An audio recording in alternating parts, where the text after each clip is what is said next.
Hey, so the Democrats are trying to come together. They're reconfiguring. They had a big meeting, and they came together, and they decided to do everything exactly the same. I'm not shitting. I'm here with comedian Ron Placone, Steph Zamorano, and Hank Thompson. And this, so I'm not, you think I'm kidding, they had a big meeting with George Soros, and all the donors were at the meeting.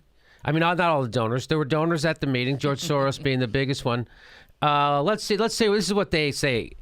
Pro-Clinton establishment Democrats need to cede their stranglehold over the Democratic Party to the progressive base of Sanders supporters and disavow, depending on big money to get them through these hard times. Yes, that's what they need to do. So they need to have a distinction between the Democrats and the Republicans. They need to actually be two separate parties. They need to actually have two separate agendas. They actually have to represent two different groups of people. They actually have to represent two different interest groups. The Democrats need to represent working people, and the Republicans always represented money and power and corporations. And so that's not a bad thing, because you need to have that. But the problem is the Democrats, ever since Bill Clinton and Al Gore took over the party, they turned their back on working people, African Americans, workers, unions. They did. That's not hyperbole. They totally did on purpose. And they got in bed with Wall Street and Silicon Valley and big oil and fossil fuels and big pharma. That happened. And so right now they're saying that, and then what happens? They lose.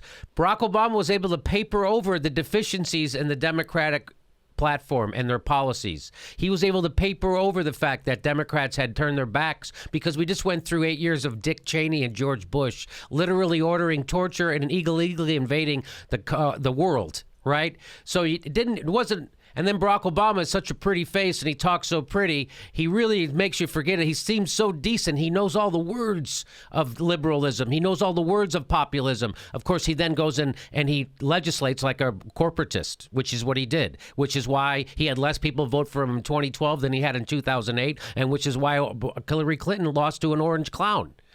That happened. They literally lost to a guy you couldn't, they literally, who wouldn't they have lost to? I can't even think of a bigger joke in the country that they could lose to. I'm trying to think of a bigger joke. I can't think of one. Louis Gohmert wouldn't have been as bad as Donald Trump. They would have lost to Louis Gohmert. So here we go. The article goes on. If they fail to do this, the Democratic Party will continue its self-destructive trend in abandoning the working and middle class to serve the interests of Yes, so now we have two parties doing that. That's what Ralph Nader said. Why are people pretending like this isn't happening? Why are people pretending like they don't know the problem? Still, they're pretending they don't know the problem. Hillary Clinton lost because Donald Trump was a strong personality. You know who else is a strong personality? Chuck Manson. He's not winning elections. And Democrats will continue to lose elections while they meet with their oblivious wealthy donors, wondering why and where it all went wrong. Right now, Democrats should be working to ensure President Obama focuses on progressive policies that will likely suffer or become grossly neglected under a Trump presidency, and mobilizing a progressive base to hold Trump accountable throughout his presidency. That's not what Barack Obama's doing. Barack Obama's handing over to Donald Tiny Hands Trump the surveillance state. He's handing it over. No habeas corpus. The surveillance state. So now when Donald Trump's running for president, he's going to be able to look at the emails, phone records of all his opponents. You don't think they're going to do that? But instead of holding Obama accountable for a progressive agenda before he leaves office, which is what we should be doing, which is what I'm doing, which is what no one else seems to be doing, or focusing on fixing the DNC, celebrities in the mainstream media are distracting voters by blowing up the narrative of this impending sense of doom incited by a Trump presidency to avoid being held accountable themselves. I don't know if I totally agree with all that. Politico also reported that rather than focus on serving the working and middle class, Democrats are holding a closed-door meeting with wealthy Democratic Party donors, including billionaire George Soros. Because that worked so great on the campaign trail for Hillary Clinton. That was so good when she was having those $2,700 dinners instead of showing up in states she needed to win. Worked so well for her. The planning, Hank? I was just thinking, like, maybe Kissinger came.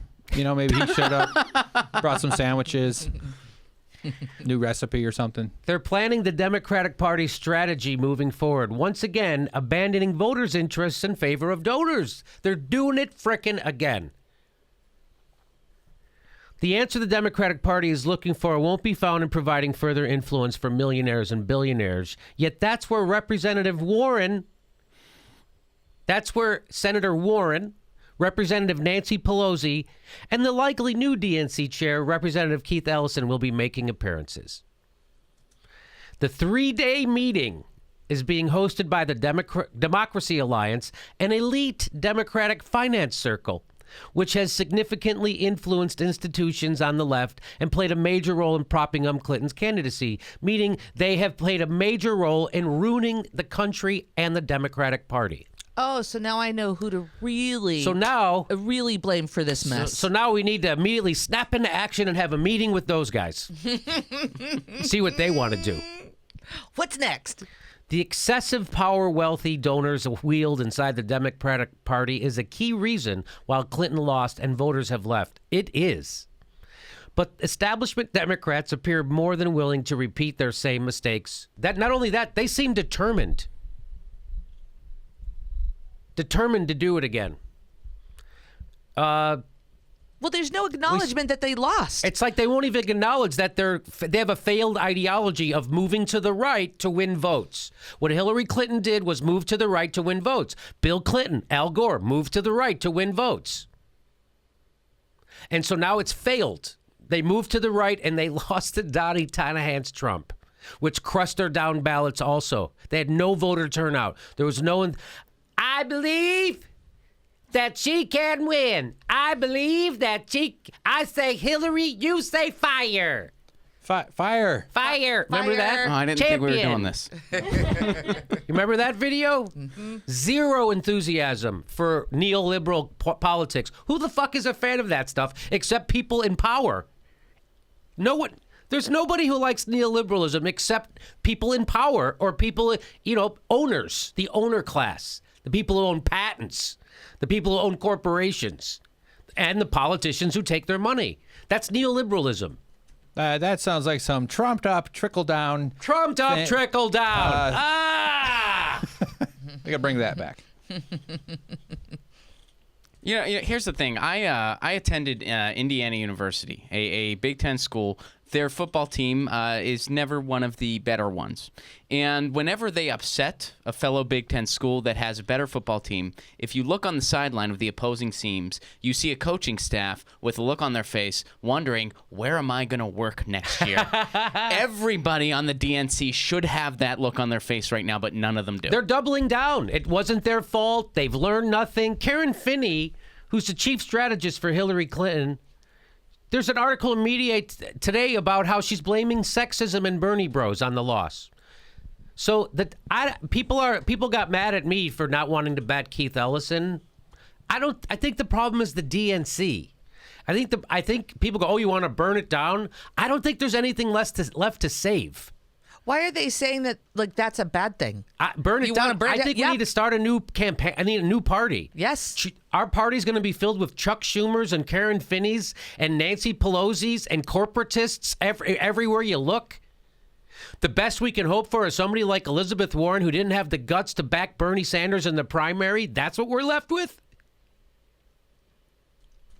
You also got to remember who they're running against in 2020. Donald Trump. They're running against Donald Trump. And he'll be worse then. So might as well try again. There's a real chance for progressives to make a real move here and take over the House and Senate in 2 years, if not 4 years, plus get rid of Donnie Tannehans. They're not going to do it like this. This is and by the way, Bernie Sanders 100% on board with this crap. He's for Chuck Schumer being the leader. He's wrong. He needs to leave the Democratic Party and start a third party. If Bernie left and started a third party, the Democrats would either follow him or they'd completely change. because you can't win without the Bernie wing of the Democratic Party at all. Can't win at all. That's how you hold a politician's feet to the fire. If Bernie would have went third party when he lost the Democratic primary, they would have had to come to him and compromise, and then they could have had a coalition government, and maybe Hillary Clinton would have won, being a real progressive. But she didn't. She went to the right, and Bernie went with her, and they lost to Donnie Tiny Hands. And if you think what I'm saying is stupid and crazy, I guess you could do what they said, the smart people, and fucking lose to Donald Trump. Remember that. The smartest people in the world brought you to the richest country in the world that's full of half of poor people. 40% of the black population in prison are black people. You think Donald Trump's racist? The smartest people in the world crashed our economy and then balanced a budget on the backs of working people and then threw them overboard. The Democrats did that. That's the smartest people in the world. Lost to Donnie Tiny Hands Trump. I wouldn't have. Get ready for 8 more years of Trump. If you want, honest to God, we got to get rid of.